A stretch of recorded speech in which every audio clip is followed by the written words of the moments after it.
to Delhi by the British and Russian foreign ministers could prove to be the tipping point for India's role in the conflict in Ukraine. While India seeks to maintain its position of non-alignment, it's coming under pressure from major global powers who argue its position is becoming unsustainable as the war goes on. Let's talk now to Happymon Jacob, who's Professor of Foreign Policy at Jawaharlal Nehru University. Thanks for joining us on the programme. So what we're seeing is effectively both the UK and Russia wooing India. Does it have to choose a side, and who would it go for?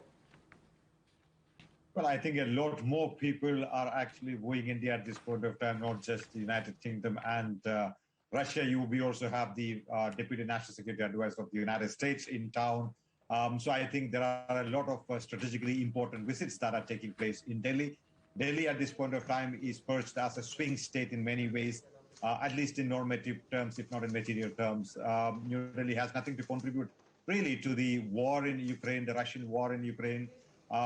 It really has taken a position that it is neutral as far as this is concerned. And I think this is quite expected of a country that is located in the region and faces a great deal of strategic vulnerability from China, from Pakistan, from Afghanistan. So while it sees itself as part of the political West, democracy and freedom of speech and all of those values, India identifies itself with the West. But I think there are realities of geography that are imposed on a country like India. That's why probably it is taking a stance that is quite neutral and not something that is liked very much by the Western world. And I must also add here that the pressure on India is actually building as we speak. There has been some tough talking today by the Americans and even by the Foreign Secretary from the United Kingdom to the Indian counterparts today.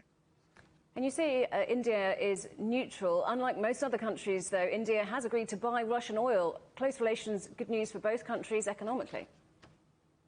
That's right. I mean, it's not just India, unfortunately, that's buying oil from Russia. Clearly, India is only, I think, making use of the discounts that are given to the Indian side by the Russians. In fact, the Western countries are buying gas from Russia as well, but that's besides the point.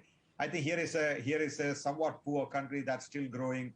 Our exchange rate is, I think, in doldrums. We are still recovering from COVID.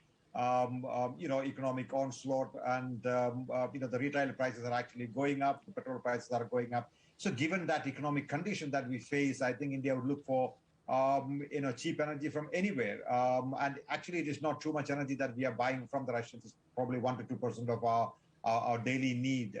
But I think it's mostly the defense equipment that India is looking at. It's more than energy. It's actually the long-term Indian dependence on the defense equipment that has traditionally come from Russia, which is about 60% at least.